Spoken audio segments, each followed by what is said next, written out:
आज हम chapter number 1 problem solving का टॉपिक पर हैं types of test data. Test data के दो टाइप्स हैं और टेस्ट डाटा किस लिए यूज होता है पहले वो हम देख लेते हैं। टेस्ट डाटा जो है वो यूज होता है जो आपका टेस्ट जो भी आपने डाटा है इंफॉर्मेशन है उसकी क्वालिटी को इम्प्रूव करने के लिए सोल्यूशन की क्वालिटी को। इस type of solution required different data. Her type का जो सोल्यूशन होता है उसको different types of data required होते हैं। तो इसमें हमारी दो टाइप्स हैं टेस्ट डाटा के, जिसमें एक वैलिड टेस्ट डाटा और एक है इनवैलिड टेस्ट डाटा। सबसे पहले हम वैलिड टेस्ट डाटा देख लेते हैं। वैलिड टेस्ट डाटा क्या है? जो कंपाइल करे इनपुट के रिक्वायरमेंट्स को। अगर जो आपने लिखा है आपको आउटपुट में वो ही मिले, वो आएगा वैलिड टेस्ट डाटा में।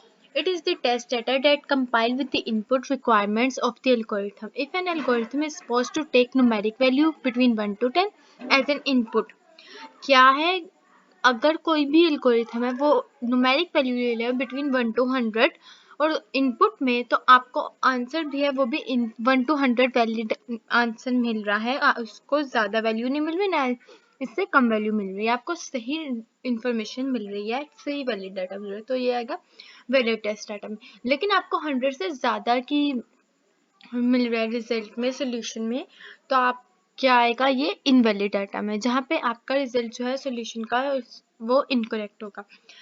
Invalid test data, it is the data that does not compile without the input requirements of the algorithm. क्या करेगा? कंपाइल नहीं करेगा कि किस वजह से? कंप्यूटर की जो रिक्वायरमेंट्स है उसको फुलफिल करते हुए। It is necessary to make sure that the solution correctly work for invalid values, show the relevant message, modify the users that provide input values। क्या है कि इनपुट वैल्यूज जो हैं वो शो करे और मेक श्योर करे कि जो सोल्यूशन है वो ठीक तरह से वर्क कर रहा है, ठीक है। और जो आपको प्रोवाइडेड वैल्यू है, the user that provide the input values are improper, जो कि यूजर ने कोई वैल्यू जो आपको दी है वो इम्प्रॉपर नहीं। इसके एक और अब हम इसके फॉर्मेट्स और सब टाइप्स देखते हैं। सेकंड में आता है boundary test data value, a solution in test data on extreme value. For example आपने एक वैल्यू दी जो वैल्यू एक बहुत हाई अमाउंट है, लार्ज अमाउंट है, वो आएगा बाउंड्री टेस्ट डाटा वैल्यू। अच्छा ठीक है, फॉर एग्जांपल इसके देखें, to collect interest we can consider principal amount as 0 और वेरी ह्यूज अमाउंट, ठीक है। फिर है रॉन्ग डाटा फॉर्मेट, जो आपने फॉर्मेट दिया वो ही रॉन्ग है, कि जो आपने चेक किया कि ये फॉर्मेट सही है नहीं है, वो चेक करने के लिए आपने जो फॉर्मेट एंटर किया वो क्या है? रॉन्ग है, इम्प्रॉपर है। It is wise to check how the system react to enter data in an inappropriate format. Absent data, कोई डाटा ही गिवन नहीं है, एम्प्टी सेट है, तो क्या आएगा? एब्सेंट डाटा में आएगा। It is also important to investigate that the solution still work if less amount of input are given than accepted. क्या है कि एब्सेंट डाटा में आएगा कोई अमाउंट गिवन नहीं है, या जो अमाउंट गिवन है वो कम है, लेस अमाउंट ऑफ इनपुट है, नंबर्स है हमारे पास given. If a system ask to enter driving lessons but one can not provide the information, आप सिस्टम है वो क्या रिक्वायर करे कि आप ना अपना ड्राइविंग लाइसेंस एंटर करें, लेकिन आपने अपना ड्राइविंग लाइसेंस एंटर नहीं किया, तो ये किस में आएगा? एब्सेंट डाटा में। नेक्स्ट है हमारे पास verification and validation. Verification means कि जो डाटा है वो एक्चुअल सोल्यूशन उसका सेम प्रॉब्लम है वो for which it was design, कि वो ठीक तरह से डिजाइन है। Verification means test of the solution, कि आपने सोल्यूशन का टेस्ट लिया, is actually solving the same problem for which it can be design. जिस चीज के लिए आपने बनाया वही चीज आपको वापस मिल जाए। सपोज आप चाह रहे हैं एक मशीन है, एक रोबोट आपने बनाया है और वो रोबोट एज ए सर्वेंट काम करे, तो वो उसके लिए काम कर रहा है या नहीं कर रहा, ये किस में आएगा? वेरिफिकेशन में। For example, if you ask to give a solution of calculating compound interest, then verifications means to know it is given the result of compound interest। आपने एक आस्क किया कि किसी भी नंबर आपने दिए और उसका कंपाउंड इंटरेस्ट आपने कैलकुलेट करने को कहा। अब वेरिफिकेशन में क्या होगा? वो आपको रिजल्ट में कंपाउंड इंटरेस्ट जो है वो दे रहा है रिजल्ट में, ये नहीं दे रहा। अगर तो वो दे रहा है तो वेरिफिकेशन इंटरेस्ट में आएगा, अगर नहीं दे रहा तो वो वेरिफिकेशन इंटरेस्ट में नहीं आ सकता। फिर है वैलिडेशन। वैलिडेशन में क्या होगा, कोई एक चीज फुलफिल कर रहा होगा और दूसरी नहीं कर रहा होगा। फॉर एग्जाम्पल, यहाँ पे एक एग्जाम्पल दिए, इससे पहले मैं आपको समझाती हूँ कि आप एक पिज्जा शॉप पे गए, आपने एक चिकन पिज्जा ऑर्डर किया, आपने कहा कि चिकन पिज्जा लेस स्पाइसी होना चाहिए और टेस्ट में भी अच्छा होना चाहिए। जब आपको वो पिज्जा आया और आपको सर्व हुआ तो वो चिकन पिज्जा ही था, चिकन पिज्जा था, तो ये किस में आ गया, वेरिफिकेशन में। लेकिन वो स्पाइस में थोड़ा ज्यादा था, आपने लेस स्पाइस का, वो स्पाइस में थोड़ा ज्यादा था, तो ये किस में आ गया, वैलिडेशन में। होप आपको क्लियर हो गया होगा कि वैलिडेशन और वैलिडेशन क्या है। नेक्स्ट है हमारे पास identification of correction of errors. क्या आपके सिस्टम में किसी ने तरह के कोई एरर्स आ रहे हैं, जो आपने प्रोग्राम बनाया है, जो आपने एल्गोरिथम सेट किया है, उसमें कोई एरर आ रहा है।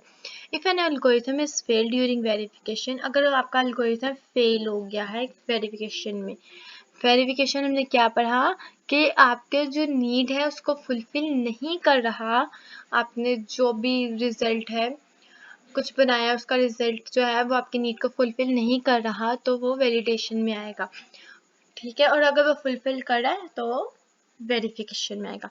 If an algorithm is fail during verification, अगर कोई एल्गोरिथम जो फेल हो गया है वेरिफिकेशन के दौरान, then it is important to identify the root cause of the failure, तो उसमें कोई ना कोई फेलियर होगा तो ही तो वो वेरिफिकेशन में सही नहीं आया, वो फेल हो गया, उसका रिजल्ट ठीक नहीं आया।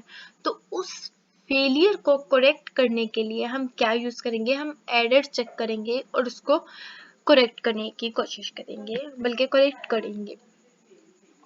Sometime the error is logic, कभी कभी एरर होता है कि वो लॉजिकल कोई एरर अकर होता है। It also means that it working but not give requirements results, इसका मतलब है कि वो काम कर रहा है लेकिन वैसा नहीं जैसा उसको करना चाहिए। इसके कुछ स्टेप्स हैं, हम वो देख लेते हैं। सबसे पहले स्टार्ट करेंगे, सेट काउंट टू 0, 0 से काउंट स्टार्ट करेंगे और सबकी हाइट लिखेंगे। यहाँ पे हाइट्स लिखी हुई हैं स्टूडेंट्स की जिन्होंने वॉलीबॉल टीम में पार्टिसिपेट किया, 144 सेंटीमीटर टू 164, ठीक है। For each height in the list all Heights. Step 4, अब क्या किया, if height is greater than 144 and less than 164, set count 1, output count stop. अगर हाइट 144 सेंटीमीटर से 164 सेंटीमीटर की हमें हाइट रिक्वायर है, अगर तो इसके दरमियान हाइट है इन बिटवीन 144 और 164, तो हम लोग क्या करेंगे, काउंट सेट कर देंगे 1, वरना 0 से समझे हमने सेट कर दिया और फिर हमारा एल्गोरिथम स्टॉप हो जाएगा। लेकिन अगर आपका एल्गोरिथम ऐसा नहीं कर रहा है, एरर कर रहा है, तो हम एक ट्रेस टेबल है जो कि चेक करेंगे।